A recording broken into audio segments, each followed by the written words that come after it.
Well, as Georgia prepares to head into another hurricane season, the Insurance Institute for Business and Home Safety, IBHS, wants to make sure that homeowners and businesses are prepared for the next storm when it hits. Now, this season is significant. August actually marks 20 years since Hurricane Katrina, the most expensive hurricane in the U.S. history.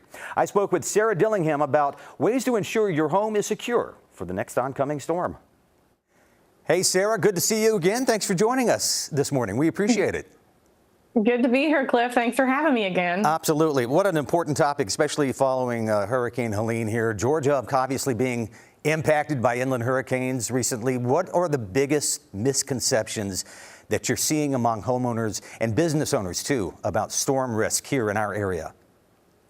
Well, as you unfortunately learned last year, hurricanes can have impacts well beyond the coast. In the Augusta area, you were devastated with the amount of tree loss and the damage that occurred to a lot of the homes and businesses in those areas. So this is a key message for us, is we want people to remember that once these hurricanes move inland and those coastal threats might diminish, the threat still remains for those inland areas. So that's why it's important at the beginning of all of these hurricane seasons that you do get prepared, just like you would if you do live on the coast, because we did still see some very significant winds, hundreds of miles inland, and also we know all of the flooding that took place up into the Carolinas, particularly in North Carolina, western North Carolina. So there are all of these hazards each year that we want homeowners to not be caught unaware and make sure that they're prepared. And IBHS testing shown that fortified homes, they perform dramatically better during hurricanes.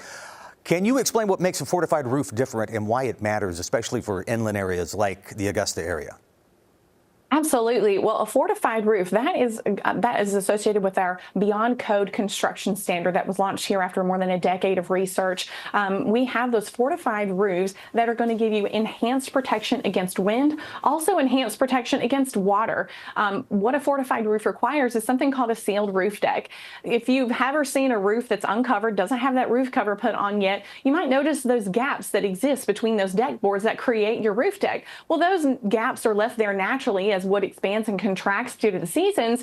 But what that can lead to is, if your roof cover is damaged, those gaps then can allow rainwater to get inside your home. And as much as 9 bathtubs of water can accumulate onto your roof and in your home if you do not have that sealed roof deck. So a fortified roof is going to ensure that if something does happen to your roof cover, if it's damaged by wind, partially torn off, that is going to give a sealed roof deck. That's a tape that's going to go over those seams and keep that water out, because water is a damage amplifier, and you definitely don't want to increase the cost of those claims. And water can by as much as a factor of 3 or more in some cases.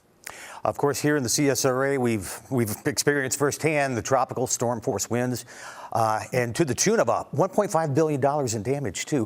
What specific steps, Sarah, can homeowners take now to kind of prevent that destruction next time? Yeah. Well, if you go onto our website at ibhs.org/hurricane ready, you're going to find our Hurricane Ready Guide, and there is going to be all kinds of things that you can do around your home, things that are going to be lower end, like sealing those gaps and cracks, DIY projects, trimming trees, cleaning up the area around your home to remove any kind of loose items that could then become windborne projectiles. You're also going to see things including fortified roof and installing something called a wind-rated garage door. In addition to a fortified roof, a wind-rated garage door is the second best thing that you can do for your home, because those garages are our biggest opening in our home. And if we do not have one that is wind rated, that is able to withstand the forces that the wind can exert on those doors, they can fail, allowing wind to get inside the home. And that's when it can push out on the walls and up on the roof and cause more extensive damage.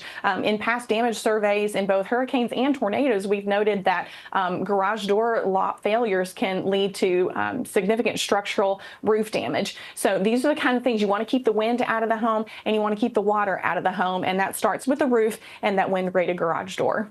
You know, when we spoke to you before, we talked about, of course, your Cutting Edge Research Center. You have that large-scale storm simulation center as well. How do these real-world tests translate into just everyday practical improvements for homeowners in Georgia? Well, this is a great facility that allows us to do full scale research to really see exactly what it is like inside a hurricane, but we can do that in our lab in a repeatable way. And we can do that so that we see where are the vulnerable areas in the home. Is it going to be things like the corners of your roofs where we see that enhanced uplift due to the winds? Is it going to be the roof cover or the water getting in? We can simulate up to an 8-inch rainfall rate, 8-inch per hour rainfall rate in our test chamber, making it just like a real world hurricane. And we can collect data and then eventually share that data with you, the homeowners, so that they know how to get their home prepared and look at where are the vulnerabilities. Because when I purchased my first home, there are all these things that you have to know about your home. So there is a level of responsibility that we have as homeowners, but you are not powerless. And IBHS is keen on providing those resources for home and business owners so that they can feel powerful in preparing against these storms. Helene, obviously still fresh in people's minds, but we're coming up on anniversaries now with people remembering Katrina and Hurricane Sally too. What have we learned from those lessons about those storms that residents need to apply before the next storm hits? Because we know there will be one next. Yeah, and it only takes one, regardless of the hurricane season forecast each year, whether it's a quiet or a busy season, it only takes one storm for it to be a bad day and a bad year for you and your family. When we had Hurricane Sally move through in 2020 across the Alabama coast, there were 17,000 fortified homes that were exposed to those Category 2 storm force winds, heavy rain, and it just kind of sat over the area for an extended period of time. But what we looked at is those fortified homes that when looking at non-tree related damage, less than 1% of those homes had a claim. So we are seeing the performance of the fortified construction standard in these kinds of storms, so that when the next storm comes, we're trying to help reduce those losses, because we see that time and time again where we see increasing losses, and we're seeing those winds move further inland, and we've got more homes and businesses exposed to these strong winds. So ensuring that we're incorporating these kinds of mitigation actions that we learn here in our test chamber is so important to help you get prepared. Absolutely. Very important tips to keep in mind. Senior meteorologist Sarah Dillingham with IBHS. Sarah, thank you so much for joining us again. Great to see you, and thanks for sharing the info. You too, Cliff. Stay safe this season.